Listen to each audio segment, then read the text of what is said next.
नमस्कार. मालिकेच्या आजच्या भागामध्ये आपल्याला पाहायला मिळणार आहे की भूमीला असं समजतं की आकाशचा जीव फक्त एकच व्यक्ती वाचवू शकते. म्हणजे आकाश आता जिवंत आहे, फक्त तो कोमामध्ये गेलेला आहे.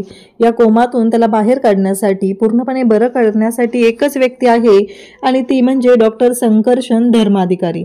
डॉक्टर संकर्षण धर्माधिकारी एकमेव असे आहेत की जे आकाशचा जीव वाचवू शकतात. हे दुसऱ्या डॉक्टरांनी सिटी हॉस्पिटलमधल्या भूमीला सांगितलेलं असतं. आणि आता भूमीच्या आशा ज्या आहेत त्या जाग्या झालेल्या आहेत आणि भूमीने एक ठरवलेलं आहे की डॉक्टर संकर्षण धर्माधिकारी यांना भेटायचं. आता डॉक्टर संकर्षण धर्माधिकारी कोण आहेत आणि भूमी त्यांना म्हणते की काही झालं तरी आकाशचा जीव वाचला पाहिजे असं भूमी सिटी हॉस्पिटलमधल्या डॉक्टरांना सांगते. तेव्हा मात्र भूमीने निर्णय घेतलेला आहे लवकरात लवकर डॉक्टर संकर्षण धर्माधिकारी यांची भेट घ्यायची आणि हा जो तिढा आहे तो सोडवायचा. आणि मग भूमीने डॉक्टर संकर्षण धर्माधिकारी यांची भेट घेण्यासाठी ती गेलेली असते. जेव्हा भूमी त्यांची भेट घेण्यासाठी त्यांच्या घरी जाते आणि तिला धक्का बसतो, कारण समोर जो फोटो असतो तो म्हणजे भूमीची गाडी आणि समोरच्या व्यक्तीची गाडी यांची धडक लागलेली असते, ज्यांची काहीही चूक नाहीये. आकाशच्या गाडीचा ब्रेक फेल झालेला होता आणि आकाशच्या गाडीचा स्वतःवरचा कंट्रोल सुटून आकाशची गाडी त्या गाडीवरती जाऊन आदळलेली असते आणि ती गाडी असते ती म्हणजे डॉक्टर संकर्षण धर्माधिकारी यांची. आणि यामध्ये डॉक्टर संकर्षण धर्माधिकारी यांच्या बायकोचा मृत्यू झालेला आहे. त्यांना एवढा मोठा धक्का बसलेला आहे आणि त्यांच्या समोर भूमी आलेली आहे, कारण त्यांनी त्यांच्या बायकोचे हाल काय झालेले आहे ते स्वतःच्या डोळ्यांनी पाहिलेलं असतं आणि त्यांच्यासाठी हा खूप मोठा धक्का असतो. आणि आता भूमी समोर आलेली असते आणि त्यांच्याशी बोलत असते. तेव्हा मात्र या सर्व गोष्टी ज्या आहेत त्या खूपच भयानक पद्धतीनं घडलेल्या असतात की ज्याचा विचारही कोणी करू शकत नाही.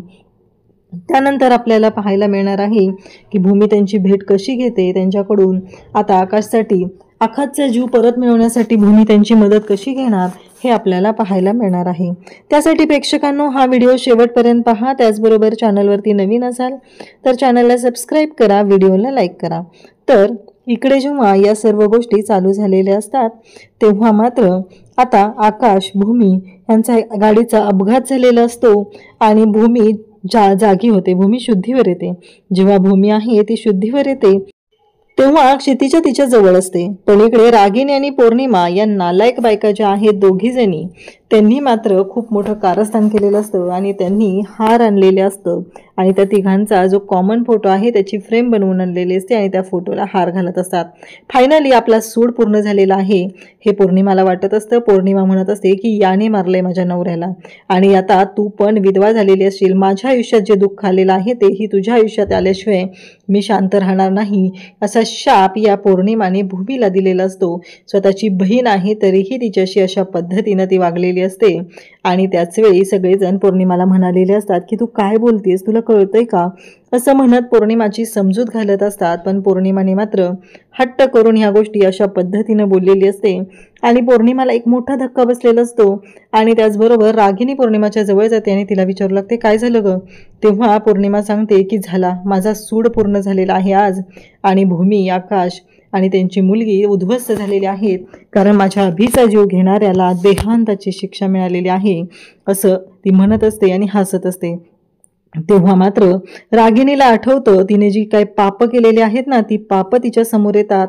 ती म्हणजे अभि जिवंत असतो, जो त्या बिल्डिंगमधून पडलेला असतो तेव्हा अभि हा जिवंत असतो आणि त्यासोबतच इकडे पाहायला मिळतं की जेव्हा या सगळ्या गोष्टी घडत असतात तेव्हा मात्र अभि जिवंत असला तरीही त्याला रागिणीने मारलेलं असतं. स्वतःच्या पदराने गळा आवळून त्याचा खून केलेला असतो या रागिणीने. आणि त्यासोबतच इकडे पाहायला मिळतं की जेव्हा या सगळ्या गोष्टी घडत असतात तेव्हा रागिणीला आठवतं, म्हणजे आता देहांताची शिक्षा ह्या पौर्णिमाने तिच्या बहिणीला देतानाही विचार केलेला नाही. जर मी तिच्या नवऱ्याला मारलंय ही गोष्ट जर तिला कळली तर ही पौर्णिमा काय करू शकेल हा प्रश्न मात्र या रागिणीला पडलेला असतो. आणि ही जी रागिणी आहे ती पण शांत होते. भूमी इथे शुद्धीवर आली आणि ती बाजूला पाहते. आपला आकाश कुठं आहे ही गोष्ट तिला पाहायची असते. आणि आकाशकडे पाहते. आकाशला ती हलवते, उठवते, पण आकाश काही उठत नसतो. आकाश बेशुद्ध असतो. आणि त्यासोबतच इकडे पाहायला मिळतं की भूमीच्या डोक्याला थोडासा मार लागलेला असतो.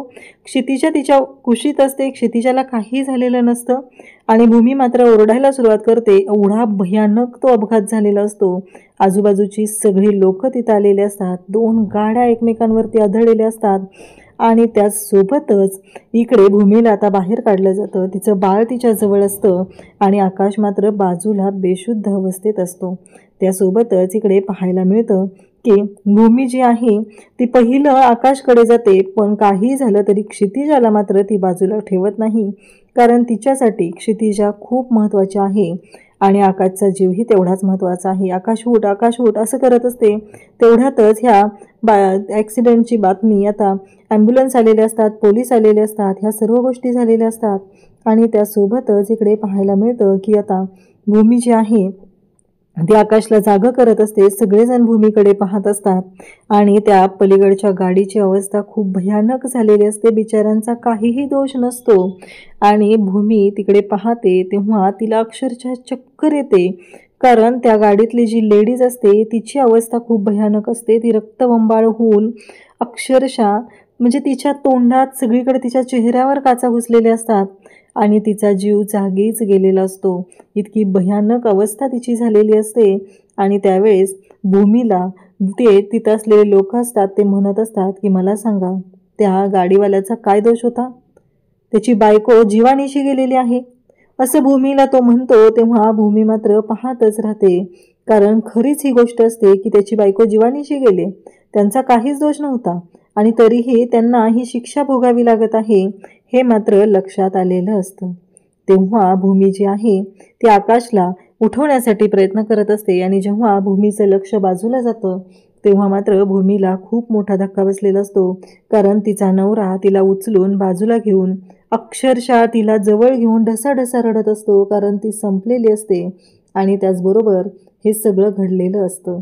तिचा जीव गेलेला असतो, पूर्ण जीव गेलेला असतो आणि इकडे भूमी मात्र आकाशला वाचवण्याचा प्रयत्न करत असते.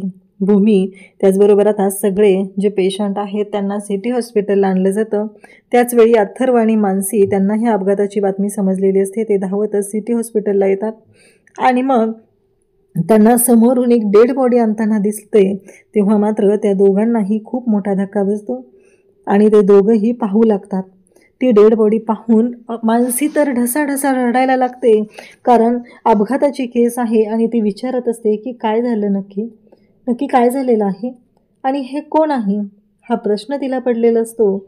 आणि त्याचबरोबर मानसीला जेव्हा धक्का बसलेला असतो तेव्हा अथर्व तिला समजवत असतो. अथर्व तिला सांगत असतो की मानसी शांत हो, मानसी रडू नको असं म्हणत अथर्व तिला बोलत आहे.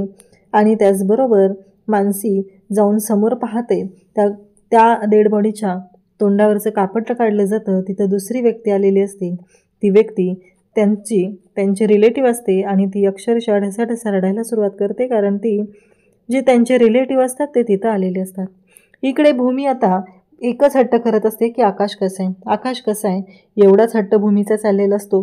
भूमी म्हणत असते की आकाश कसा आहे. तेव्हा नर्स सांगतात की थांबा थोड्या वेळ, डॉक्टर येतील आणि सांगतील, असं नर्सचं म्हणणं असतं. आणि नर्स जी आहे ती आकाशबद्दल आता भूमीला सांगते. तेवढ्या डॉक्टर येतात आणि सांगतात की आकाश महाजन हे त्यांच्या मेंदूला जब्बर असा मार लागलेला आहे आणि त्यामुळं ते कोमात गेलेले आहेत. आकाश महाजन यांची अवस्था क्रिटिकल आहे. भूमी म्हणते की मला भेटायचं आहे माझ्या आकाशला असा भूमीचा हट्ट सुरू झालेला असतो आणि भूमी हट्टानेच आकाशला भेटायला निघते. त्यावेळी इकडे पाहायला मिळतं की जेव्हा या सगळ्या गोष्टी चाललेल्या असतात तेव्हा डॉक्टर म्हणत असतात की ते कोमामध्ये गेलेले आहेत. त्यांच्या मेंदूला जब्बर असा मार लागलेला आहे आणि त्यामुळंच ते कोमामध्ये गेलेले आहेत असं डॉक्टरांनी सांगितलेलं असतं. तेव्हा भूमीला आता धक्का बसलेला असतो की हे सगळं काय आहे आणि मग भूमी त्या शॉकमध्ये असते. भूमीला कळत नसतं की या सगळ्यातून बाहेर कसं पडायचं आहे. हा केवढा मोठा धक्का असतो भूमीसाठी. भूमी विचारही करू शकत नाही आहे, कारण एवढं मोठं दुःख, एवढा मोठा अपघात आणि त्याच्या मेंदूला जबर मार लागलाय, म्हणजे आता पुढे काय वाढून ठेवले, हा मोठा प्रश्न भूमीच्या समोर उभा असतो. आकाश आणि इकडे अथर्व आणि मानसी दोघंही घाबरलेले असतात आता भूमीला या सगळ्यातून बाहेर काढणं वाटतं तेवढं सोपं नसतं आणि भूमी मात्र आता धावतच आकाशकडे जाते. आकाश ICU मध्ये असतो आणि आकाशच्या बाबतीत हे सगळं काय झालेलं आहे हा प्रश्न इकडे पडलेला असतो. आणि त्यासोबतच इकडे पाहायला मिळतं की जेव्हा हे सगळं घडत असतं तेव्हा भूमी जी आहे ती आकाशला उठवण्याचा प्रयत्न करत असते, आकाशला जागा करण्याचा प्रयत्न करत असते. पण आकाश काही जागा होत नसतो. तिथले बाकीच्या ज्या नर्स आहेत त्या भूमीला शांत करत असतात. तुम्ही ICU मध्ये आहात, तुम्ही असा गोंधळ घालू शकत नाही. भूमी म्हणत असते की मला फक्त 5 मिनिटं द्या, मला 5 मिनिटं माझ्या नवऱ्याशी बोलू द्या, नक्की काय झालंय हे मला कळून जाणून घेऊ द्या, मला त्याच्याशी बोलायचं आहे. असं म्हणत भूमी जी आहे ती आकाशला बोलायचा प्रयत्न करत असते आणि भूमीचं लक्ष जातं आकाशच्या हातांकडे, कारण आकाशचा हात जो असतो त्याच्यामध्ये तो धागा नसतो. घरी जेव्हा आई योगेश्वरीचा धागा बांधत असतात तेव्हा आकाश म्हणतो की मला काय गरज आहे, या दोघींच्या हातात बांधलाय ना, बस झालं, मला गरज नाही आहे असं सांगितलेलं असतं. आणि त्याचमुळं आता आकाशचा जीव धोक्यात असतो. आणि जेव्हा काळोख आलेला असतो तेव्हा भूमी आकाशला म्हणालेली असते की अरे आकाश, काळोख आला, मला असं वाटतंय की आपण नको जायला. आणि तेव्हा मात्र एक मोठा धक्का बसतो आणि तो म्हणजे काहीही झालं तरीही भूमी आणि आकाशने हे सगळं एवढं केलेलं असतं. तेव्हा भूमी आकाशला म्हणत असते की मी आकाश तुला म्हणाले होते की नको जायला, नको जायला, पण तू माझं ऐकलंच नाहीस. तू न ऐकताच हे सगळं केलेलं आहे आणि हे सगळं काय होऊन बसले आकाश, तुझ्या लक्षात येते का? काहीही झालं तरीही एवढी मोठी गोष्ट घडलेली आहे, तुझ्या लक्षात येते का? असं भूमी आकाशला म्हणत असते. तेव्हा तिने आकाशला एक प्रश्न विचारलेला असतो आणि तो म्हणजेच की आकाश, हा देवदर्शनाचा प्लॅन तू केलायस का? तेव्हा आकाशने स्पष्टपणे सांगितलेलं असतं की नाही, हा जो देवदर्शनाचा प्लॅन आहे तो मी नाही केलेला, हा देवदर्शनाचा प्लॅन आहे तो आत्याने मला सांगितलेला आहे. आणि हे सगळं जेव्हा घडत असतं तेव्हा मात्र इकडे पाहायला मिळतं की हे सगळं रागिणीने केलेलं असतं, रागिणीने सांगितलेलं असतं आणि त्यानंतर अशा गोष्टी घडलेल्या असतात. त्यानंतर आपल्याला पाहायला मिळतं की भूमी भयानक अशी चिडलेली असते. आता या सगळ्यामागे रागिणी आहे, म्हणजे रागिणीने सांगितलेलं आहे की तुम्ही फिरायला जा, त्याचबरोबर देवदर्शनाला जाऊन या, हे सगळं रागिणीने केलेलं आहे. ही गोष्ट भूमीच्या लक्षात येते. भूमी म्हणते की आई योगेश्वरी, काहीही झालं तरीही आत्ता माझ्यासाठी माझ्या आकाशला परत दे, काहीही झालं तरी माझ्या आकाशला मी आता या सगळ्या अशा अवस्थेत पाहू शकत नाही, हे सगळं बोलत असते. त्यासोबतच इकडे पाहायला मिळतं की जेव्हा या सगळ्या गोष्टी घडत असतात तेव्हा मात्र इकडे भूमीला खूप मोठा धक्का बसलेला असतो. एवढं मोठं कारस्थान करणारी व्यक्ती म्हणजेच रागिणी आहे. रागिणीनं हे सगळं जाणून बुजून केलेलं आहे. या सगळ्यामागे रागिणीचा हात आहे आणि हे मात्र इकडे भूमीच्या लक्षात आलेलं असतं. इकडे बाहेर रागिणी आलेली असते आणि ती रडायचं नाटक करत असते. रागिणी म्हणत असते की माझा आकाश, माझी भूमी, माझी क्षितिजा. खरं तर रागिणीला रडू येत असतं त्याचं एकमेव कारण म्हणजे हे जिवंत कसे राहिले. म्हणजे प्रेक्षकांनो, इतकी नालायक बाई आहे, इथं सगळ्यांच्या समोर रडत आहे, तर याच्यासाठी नाटकी रडणं तिचं सुरू आहे. सगळ्यांना वाटावं की आकाशची अवस्था बिकट आहे म्हणून ही रडतीये, पण हिच्या डोक्यात मात्र वेगळंच सुरू आहे. ही कशासाठी रडतीये, तर आकाश जिवंत कसा राहिला, खरं तर आकाश जिवंत राहायला नको होता ना, असं तिच्या डोक्यात सुरू झालेलं असतं. आणि तेव्हा मात्र अथर्व मानसी तिथं आलेले असतात आणि ती अथर्व मानसीला म्हणू लागते की नाही, काहीही झालं तरीही आकाशला बरं वाटलंच पाहिजे, आकाश बरा झालाच पाहिजे, एवढंच तिच्या डोक्यात सुरू झालेलं असतं. आणि तेव्हा मात्र इकडे पाहायला मिळतं की ती भूमी आली की भूमीच्या जवळ जाते आणि भूमीला म्हणू लागते की नाही, काहीही झालं तरीही भूमी, मला कळत नाही आहे की हे सगळं कसं झालं, या सगळ्याला कोण जबाबदार आहे, कसं झालेलं आहे. तेव्हा भूमीला इतका राग येतो की भूमीला असं वाटतं की थोबाड फोडावं या बाईचं, कारण इतकी निर्लज्ज बाई आहे जी आज तागायत आपण पाहिलेली नाही. या बाईमुळे एवढं मोठं कारस्थान झालेलं आहे आणि तरीही ही बाई एवढ्या नीच प्रवृत्तीची आहे आणि एवढं कांड करूनही तिचं पोट मात्र कधी भरत नाही. किती हाव असावी एखाद्याला. भूमी म्हणत असते की बाद झालं, हे सगळं तुम्ही केलेलं आहे. आकाशला देवदर्शनाला जायची आयडिया तुम्हीच दिली होती ना, तुम्ही सांगितलं होतं ना देवदर्शनाला जायला, असं भूमी रागिणीला बोलत असते. तेव्हा रागिणी म्हणते, अगं मी आईच्या मायेनं सांगितलं, माझा काय याच्यामध्ये दोष होता, असं रागिणी भूमीला म्हणत असते. भूमी म्हणते तोंड बंद करायचं, गप्प बसायचं, कारण हे सगळं तुम्ही केलेलं आहे. गाडीचे ब्रेक तुम्ही केले, ब्रेक फेल तुम्ही केले. तुम्हाला माहिती आहे अपघात कसा झाला? गाडीचे ब्रेक फेल होऊन. हे कोणामुळे झालं?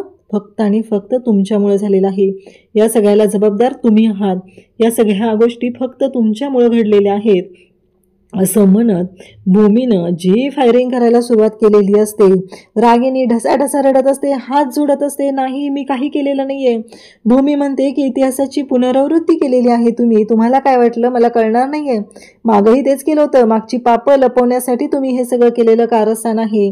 या सगळ्या गोष्टींच्या मागे तुम्ही जबाबदार आहात असं म्हणत भूमीने अक्षरशः रागिनीच्या चिंधड्या उडवलेल्या असतात. कारण या रागिनीनं जे कारस्थान केलेलं असतं ते इतकं भयानक असतं की ज्याचा विचारही कोणीही करू शकत नाही. कारण रागिनी इतक्या नीच प्रवृत्तीची असते की तिनं फक्त नाटक करत असते. ती म्हणत असते असं मी का करेल. तेव्हा इकडे मानसीला आठवतं आपल्या बंगल्याच्या बाहेर जे काही ऑइल सांडलेलं होतं गाडीच्या खाली. तेव्हा मानसी म्हणू लागते मी आईंना म्हटलं होतं की आपल्या तिथे बाहेर ऑइल सांडलेलं आहे आणि ते ऑइल. तेव्हा भूमी म्हणते की बघ. तेव्हा रागिनी म्हणते मला काय कळणार आहे गाडीतलं, मला काय कळतं त्यातलं, मला काय जमतं. तेव्हा भूमी म्हणते की तुम्हाला काय कळतं आणि तुम्हाला काय जमत नाही या सगळ्या गोष्टी मला माहीत आहेत. हे सगळं करण्यामागे तुमचा हात होता ही गोष्ट मात्र मला चांगलीच माहिती आहे. रागिनी म्हणते मी काही केलेलं नाहीये, स्वतःचं थोबाड फोडून घ्यायला सुरुवात करते. तेव्हा मात्र भूमी अजिबात बाजूला होत नाही, अजिबात शांत राहत नाही. भूमी मात्र ओरडत असते. तेवढ्यात नर्स हातून येते आणि ती बोलू लागते की अहो जरा शांत व्हा तुम्ही, तुम्हाला कळतंय का तुम्ही काय करताय, हॉस्पिटल आहे हे. नर्सचं असं म्हणणं असतं. आणि तेव्हा मात्र इकडे रागिणीचं जे काही नाटक आहे ते काही केल्यात थांबत नसतं. भूमी म्हणत असते की गप्प बसायचं आता, हे सगळं तुम्ही केलं हे मला माहिती आहे. तेव्हा रागिणी म्हणते की फक्त संशय संशय संशय, पण एक गोष्ट लक्षात ठेव, पुरावा काय आहे तुझ्याकडे याच्यासाठी. आता रागिणीने बरोबर पुराव्याचा मुद्दा काढलेला असतो. आणि तेव्हा भूमी म्हणत असते की तुम्ही छुपे वार करत होता आणि त्याचबरोबर ही पौर्णिमा समोरून वार करत होते. तुम्ही ना अभिच्या खुनाचा, अभिच्या जाण्याचा बदला घेण्यासाठी तुम्ही हे सगळं केलेलं आहे. मला, माझ्या क्षितिजाला आणि आकाशला संपवण्यासाठी हे सगळं केलेलं आहे.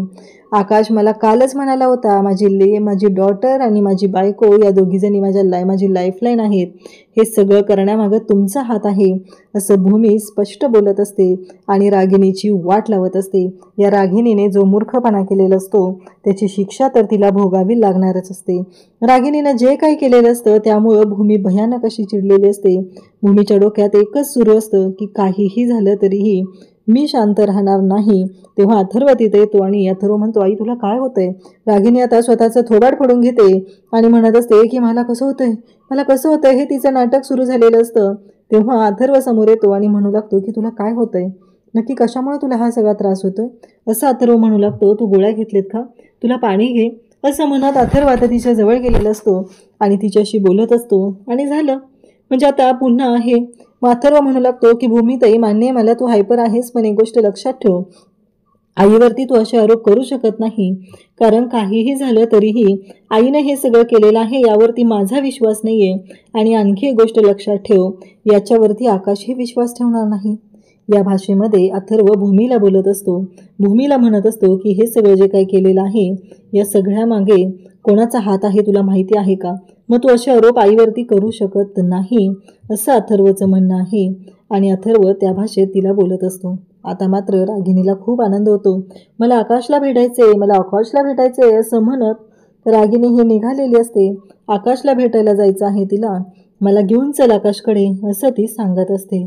आणि त्यासोबतच इकडे पाहायला मिळतं की जेव्हा या सगळ्या गोष्टी घडत असतात तेव्हा मात्र इकडे आता उद्याच्या भागात आकाश जो आहे तो अजूनही बेशुद्धच असतो. मग भूमी डॉक्टरांची भेट घ्यायला जाते आणि तेव्हा मात्र भूमीच्या लक्षात येतं, डॉक्टर सांगू लागतात की हे बघा काही झालं तरीही मला तुम्हाला एक महत्त्वाची गोष्ट सांगायची आहे.